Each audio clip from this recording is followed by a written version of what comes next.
The air was hot, dry, and heavy with silence, the kind that presses against your chest and makes every heartbeat sound like thunder in your ears.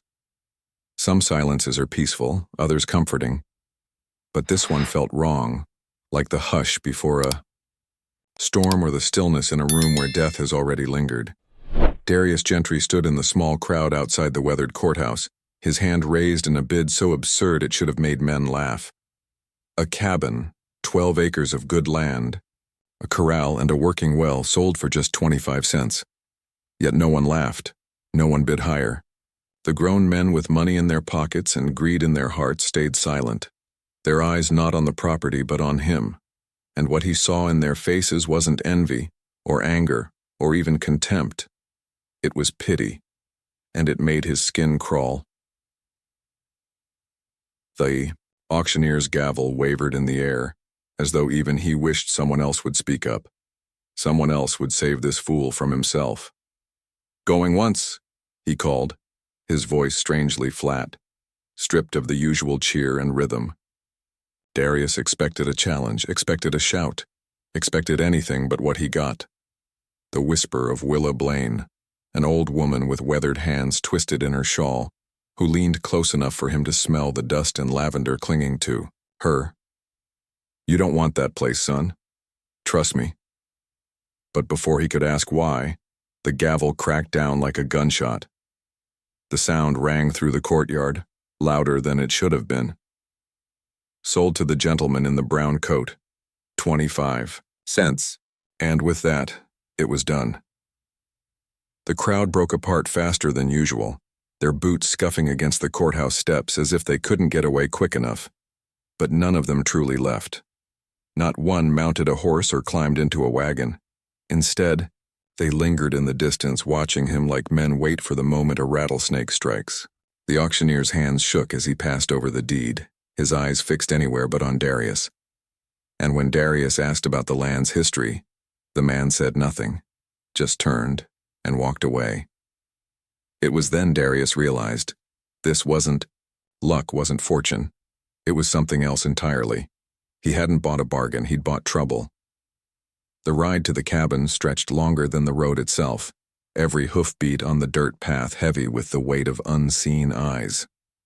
The cabin came into view, smaller than he expected, a squat log structure crouched at the edge of tall grass left untamed for years. Its windows were black with grime, its roof sagging but still intact, its stone chimney dark with soot.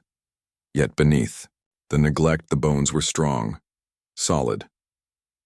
Darius dismounted, tied his horse, and stepped onto the porch, where the door's handle turned far too easily, as though someone had oiled it not long ago. Inside, the air was stale but not abandoned, heavy but not dead. Dust floated in the beams of light that pierced the shutters, dancing in silence. A table stood neat against the wall, 2 chairs tucked beneath it. The fireplace held cold ash that looked too fresh to be 15 years old. Above the mantel, a patch of clean wood showed where something, perhaps a painting, perhaps a mirror, had recently hung. But what seized Darius's attention was the floor. In the center of the room, a perfect square of planks, fitted tight, sealed with a dark resin that time had hardened. A trapdoor, once meant to open, now locked forever.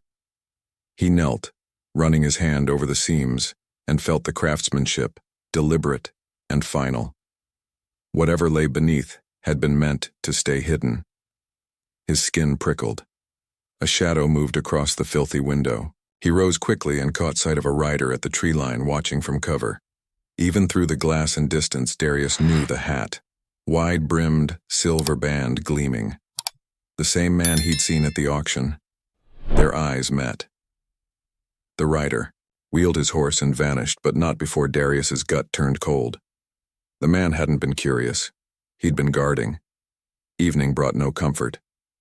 Back in town, the general store was near empty. Yet the moment Darius asked for tools, a hammer, pry bar, nails, the silence thickened. The storekeeper's hands trembled.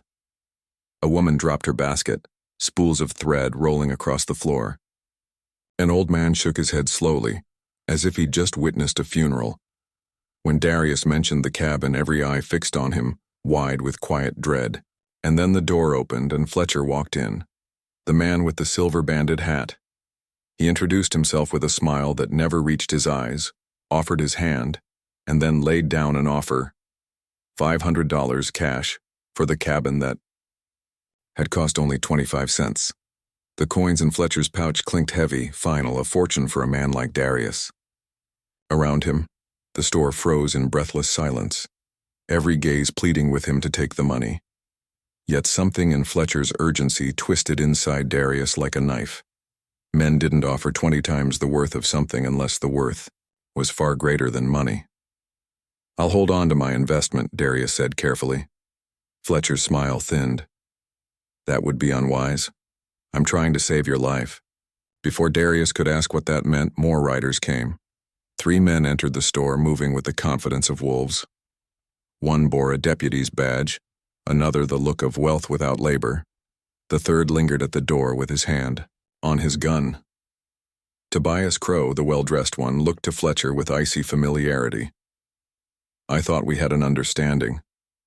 Their words cut the silence, sharp with history.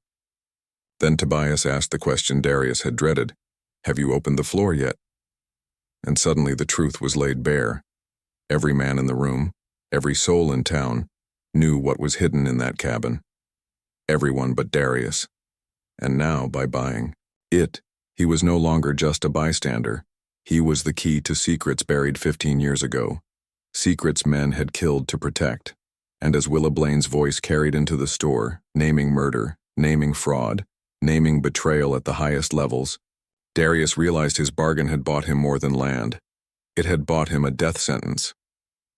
The store went deathly still after Willa's words, the air thick with tension so heavy it could crush a man's breath. Darius felt every eye burning into him, the weight of history pressing down on his shoulders.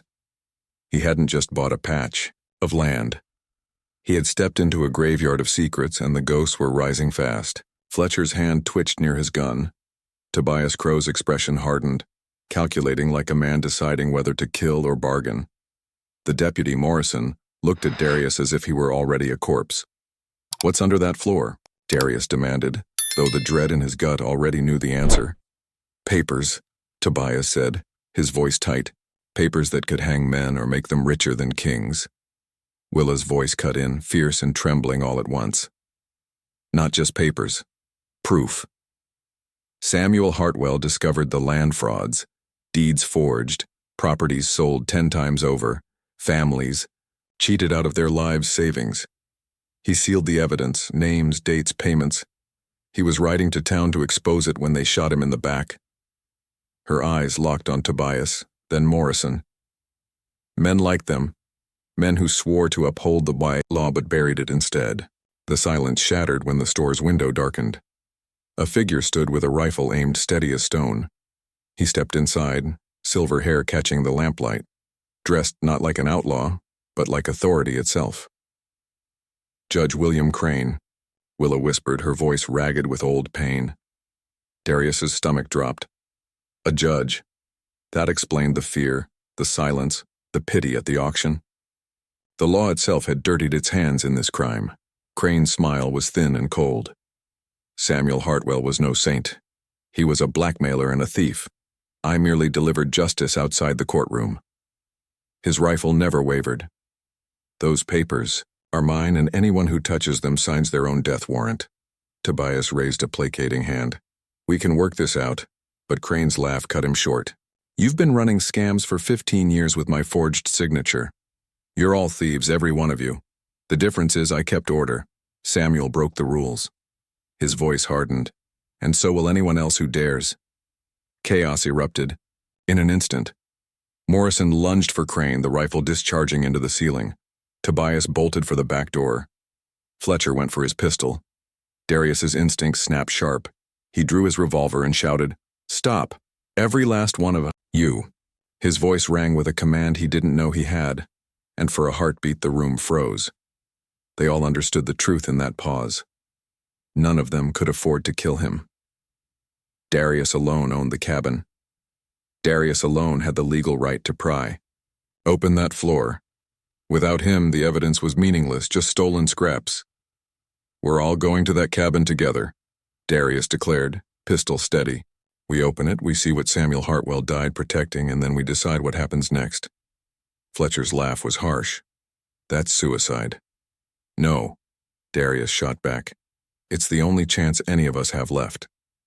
Before another word could be spoken, the pounding of hooves echoed outside. Voices shouted orders, and the sound of boots hit the porch. The governor's men had come, too late to hide, too late to negotiate. They would all hang if they stayed. Willa's voice cut through the panic. The mining trail, north out of town. It'll bring us out near the ridge. The 6 of them, Darius, Willa, Crane, Tobias, Fletcher, Morrison, bolted through the back door just as bullets shattered the front glass. Horses waited in the alley, and they rode hard into the night. The trail was narrow, twisting, broken by loose shale and black shadows. Rocks gave way under hooves, dust choked the air, but still they pressed forward. By dawn, they reached the cabin, sweat-streaked, bone-weary, and cornered. Darius didn't hesitate. He dropped to his knees, hammer and pry bar in hand, and tore at the sealed floor.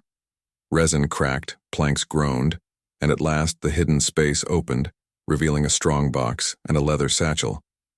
The strong box clinked heavy with coin, but it was the satchel that stole every breath from the room. Letters sealed with the governor's crest, deeds marked fraudulent, ledgers detailing payments, orders written in the governor's own hand, instructing Judge Crane to silence Samuel Hartwell. It was all there. Proof of corruption that stretched to the Capitol, proof that could ruin powerful men or bury them all. But the triumph lasted only seconds. Outside, riders circled, voices barked, orders. 8 guns trained on the cabin. Come out with your hands up, someone shouted. Darius's mind raced. If they surrendered, they'd be executed before nightfall. If they fought, they'd die outnumbered. Unless, he stepped onto the porch, satchel in hand. You might want to think twice before firing, he called, because your names are in here too.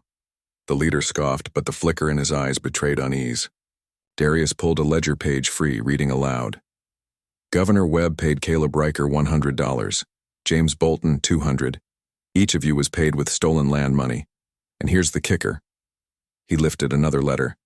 The governor ordered Judge Crane to kill Hartwell, but he also ordered all his hired men silenced afterward. That means you. Uneasy murmurs rippled through the riders. The truth cut deeper than bullets. Crane stepped onto the porch, his voice weary but firm. It's true. Webb will betray you just as he betrayed me. Work with us. Testify against him and live. Stay loyal, and you're dead men before sundown. The riders hesitated. The leader's jaw worked as doubt gnawed at him. Then, slowly, he lowered his rifle. One by one, the others followed. The tide had shifted. 3 days later, Darius stood in the territorial capital as Governor Marcus Webb was led away in shackles. His empire of fraud and blood collapsed under the weight of Samuel Hartwell's hidden proof. Judge Crane, Tobias, Fletcher, and Morrison all faced justice of their own, some bargaining for lesser sentences by testifying, others condemned outright. Willa returned home with dignity restored, and with enough coin from the strongbox to live in peace. As for Darius, the cabin that had nearly cost him his life became his foundation. He rebuilt it, not as a hiding place, but as a home.